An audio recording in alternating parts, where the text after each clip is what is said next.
श्री सीताराम। भक्तों, कैसे हैं आप सब? उम्मीद करती हूँ अच्छे ही होंगे। जय प्रभु गणेश, जय माता सरस्वती, जय प्रभु श्री राम। तो आज मैं बाल कांड का सातवां पार्ट पढ़ने जा रही हूँ। आप लोगों को पसंद आए तो लाइक शेयर जरूर कीजिएगा। देखिए, तुलसीदास जी कहते हैं कि ब्रह्मा के बनाए हुए इस प्रपंच दृश्य जगत से भली भांति छूटे हुए वैराग्यवान मुक्त योगी पुरुष इस नाम को ही जीव से जपते हुए तत्व ज्ञान रूपी दिन में जगते हैं और नाम तथा रूप से रहित अनुपम अनिवर्चनीय अनामय ब्रह्म सुख का अनुभव करते हैं। जाना चाहे गूढ़ गति जेऊ नाम जीह जपि जानहि तेऊ साधक नाम जपहि लय लाए होई सिद्ध अनिमादिक पाए। जो परमात्मा के गूढ़ रहस्य को यथार्थ महिमा को जानना चाहते हैं, वे जिज्ञासु भी नाम को जीव से जप कर उसे नाम जान लेते हैं। लौकिक सिद्धियों के चाहने वाले अर्थार्थी साधक लौ लगाकर नाम का जप करते हैं और अणिमादि आठों सिद्धियों को पाकर सिद्ध हो जाते हैं। जपहि नाम जनु आरती भारी मिटहि कुसंकट होहि सुखारी। राम भगत जगचारी प्रकारा सुकृति चारु अनघ उदारा। तुलसीदास जी कहते हैं कि जगत में चार प्रकार के भक्त होते हैं। जैसे संकट में घबराए हुए आर्त भक्त जन, मतलब संकट में घबराए होते हैं तो आर्त भाव से भगवान की पूजा करने के लिए वो भगवान का नाम जप करते हैं तो उनके बड़े भारी बुरे बुरे संकट मिट जाते हैं और वे सुखी हो जाते हैं। जगत में चार प्रकार के अर्थार्थी धनादि की चाह से भजने वाले, आर्त संकट की निवृत्ति के लिए भजने वाले होते हैं, और जिज्ञासु जो मतलब जानने की इच्छा रखते हैं, भगवान को जानने की इच्छा से भजने वाले, वो भी तर जाते हैं। ज्ञानी भगवान को तत्व से जानकर स्वाभाविक ही प्रेम से भजने वाले राम भक्त हैं और चारों ही पुण्यात्मा पाप रहित और उदार हैं। इन चारों के विचार पवित्र होते हैं। चहु चतुर कहु नाम अधारा ज्ञानी प्रभु विशेष प्यारा। चहु जुग चहु श्रुति नाम प्रभाऊ कलि विशेष नहीं आने उपाऊ। चारों ही चतुर भक्तों का नाम ही आधार है। इनमें ज्ञानी भक्त प्रभु को विशेष रूप से प्रिय हैं। यो तो चारों युगों में चारों ही वेदों में नाम का प्रभाव है, परंतु कलयुग में विशेष रूप से इनमें तो नाम को छोड़कर दूसरा कोई उपाय नहीं है। तुलसीदास जी कहते हैं कि कलयुग में सबसे बड़ा प्रभाव नाम का ही होता है। नाम जप करने से भवसागर से पार हो सकता है मनुष्य। सकल कामना हीन जय राम भगति रसलीन। नाम सुप्रेम पीयूष हृदय तीनों के मन मीन। जो सब प्रकार की भोग और मोक्ष की भी कामनाओं से रहित और श्री राम भक्त के रस में लीन है, उन्होंने भी नाग के सुंदर प्रेम रूपी अमृत के सरोवर में अपने मन को मछली बना रखा है। उन्होंने भी नाम के सुंदर प्रेम रूपी अमृत के सरोवर में अपने मन को मछली बना रखा है, अर्थात वे नाम रूपी सुधा का निरंतर आस्वाद करते रहते हैं, क्षण भर भी उससे अलग होना नहीं चाहते।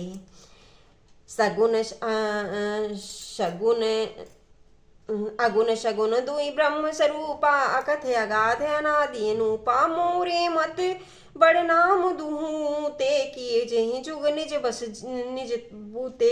निर्गुण और सगुण ब्रह्म के दो स्वरूप हैं, ये दोनों ही अकथनीय अथाह अनादि और अनुपम है। मेरी सम्मति में नाम इन दोनों से बड़ा है, जिसने अपने बल से दोनों को अपने वश में कर रखा है। प्रौढ़िसु जन जन जान ही जन की कहो प्रीति प्रतीति प्रीति रुचि मन की। एकु दारुगत देखिए एकु पावक समजुग ब्रह्म विवेकु। उभय अगम जुग सुगम नाम ते कहूँ नाम बड़ ब्रह्म राम ते। व्यापक एक ब्रह्म विनाशी सत चेतन घन आनंद राशि। तुलसीदास जी कहते हैं कि सज्जनगण इस बात को मुझ दास की ढिठाई या केवल काव्योक्ति न समझें। मैं अपने मन के विश्वास, प्रेम और रुचि की बात कहता हूँ। निर्गुण और सगुण दोनों प्रकार के ब्रह्म का ज्ञान अग्नि के समान है। निर्गुण उस अप्रकट अग्नि के समान है जो काठ के अंदर है परंतु दिखती नहीं है, और सगुण उस प्रकट अग्नि के समान है जो प्रत्यक्ष दिखती है। तत्वतः दोनों एक ही हैं, केवल प्रकट अप्रकट के भेद से भिन्न मालूम होती हैं।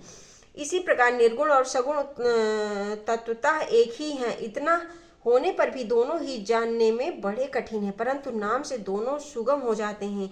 इसी से मैंने नाम को निर्गुण ब्रह्म से और सगुण राम से बड़ा कहा है। ब्रह्म व्यापक है, एक है, अविनाशी है, सत्ता, चैतन्य और आनंद की घन राशि है। आसे प्रभु हृदय अछत अभिकारी, सकल जीव जगदीन दुखारी। नाम निरूपण नाम जतन ते, सो प्रगटत जिम मोल रतन ते। ऐसे विकार रहित प्रभु के हृदय में रहते भी जगत के सब जीव दीन और दुखी हैं। नाम का निरूपण करके नाम के यथार्थ स्वरूप, महिमा, रहस्य और प्रभाव को जानकर नाम का जतन करने से, श्रद्धा पूर्वक नाम जप रूपी साधन करने से वही ब्रह्म ऐसे प्रकट हो जाता है जैसे रत्न के जानने से उसका मूल्य। निर्गुण ते यही भांति बड़, नाम प्रभाव अपार। कहु नाम बड़ राम ते, निज विचारे अनुसार। इस प्रकार निर्गुण से नाम का प्रभाव अत्यंत बड़ा है। अब अपने विचार के अनुसार कहता हूँ, इस नाम सगुण राम से भी बड़ा है। राम भगत हित नर तनुधारी, सही संकट किए साधु सुखारी। नाम सप्रेम जपत अनयासा, भगत हुई मुद मंगल बासा। श्री रामचंद्र जी ने भक्तों के हित के लिए मनुष्य शरीर धारण करके स्वयं कष्ट सहकर साधुओं को सुखी किया, परंतु भक्तगण प्रेम के साथ नाम का जप करते हुए सहज ही में आनंद और कल्याण के घर हो जाते हैं। जपहि नाम जन आरत भारी, मिटहि कुसंकट हुई सुकारी। राम एक तापस तियतारी, नाम कोटि खल कुमति सुधारी। ऋषि हित राम सुकेतु सुता की, सहित सेन सुत केन विवेक विवाकी। सहित दोष दुख दास दुरासा, दलई नाम जिम रवि निसनाशा। भंजऊ राम आप भव चापू, भव भय भंजन नाम प्रतापु। श्री राम जी ने एक तपस्वी की स्त्री अहल्या को ही तारा, परंतु नाम ने करोड़ों दुष्टों की बिगड़ी बुद्धि को सुधार दिया। श्री राम जी ने ऋषि विश्वामित्र के हित के लिए एक सुकेतु यक्ष की कन्या ताड़का की सेना और पुत्र सुबाओं सहित समाप्ति की, परंतु नाम अपने भक्तों के दोष दुख और दुराशाओं का इस तरह नाश कर देता है जैसे सूर्य रात्रि का। श्री राम जी ने तो स्वयं शिव जी के धनुष को तोड़ा, परंतु नाम का प्रभाव प्रताप ही संसार के सब भयों का नाश करने वाला है। इसलिए भक्तों, प्रभु श्री राम का नाम अवश्य जप करें। दंडक बन प्रभु कीन्ह सुहावन, जन मन अमित नाम किए पावन। निश्चर निकर दले रघुनंदन, नाम सकल कलि कलुष निकंदन। प्रभु श्री राम जी ने भयानक दंडक वन को सुहावना बनाया, परंतु नाम ने असंख्य मनुष्यों के मनों को पवित्र कर दिया। श्री रघुनाथ जी ने राक्षसों के समूह को मारा, परंतु नाम तो कलयुग के सारे पापों की जड़ उखाड़ फेंकने वाला है। सबरी गीत सुसेवकनी, सुगति दीन रघुनाथ। नाम उधारे अमित खल वेद विदित गुण गाथ। श्री रघुनाथ जी ने तो सबरी, जटायु आदि उत्तम सेवकों को ही मुक्ति दी, परंतु नाम ने अनगिनत दुष्टों का उद्धार किया है। नाम के गुणों की कथा वेदों में प्रसिद्ध है। और भक्तों, हम लोग तो राम को नहीं पाए हैं, उनके नाम से ही उनको पा रहे हैं। राम सुकंठ विभीषण दो, राखे शरण जान सबको। नाम गरीब अनेक निवाजे, लोक भेद बस बर बिरधि बिराजे। श्री राम जी ने सुग्रीव और विभीषण दो को ही अपने शरण में रखा, यह सब कोई जानते हैं, परंतु नाम ने अनेक गरीबों पर कृपा की है। नाम का यह सुंदर बिरध लोक और वेद में विशेष रूप से प्रकाशित है। राम भालु कपि कटुक बटोरा, सेतु हेतु श्रम कीन्ह न थोरा। नाम लेत भव सिंधु सुखाही, करो विचारु सुजन मन माही। श्री राम जी ने तो भालू और बंदरों की सेना बटोरी और समुद्र पर पुल बांधने के लिए थोड़ा परिश्रम नहीं किया, परंतु नाम लेते ही संसार समुद्र सूख जाता है। सज्जनगण, मन में विचार कीजिए कि दोनों में कौन बड़ा है। इस तरह मेरे प्रभु श्री राम की जय होवे। कहु कमन मैं परम कुलीना, कपि चंचल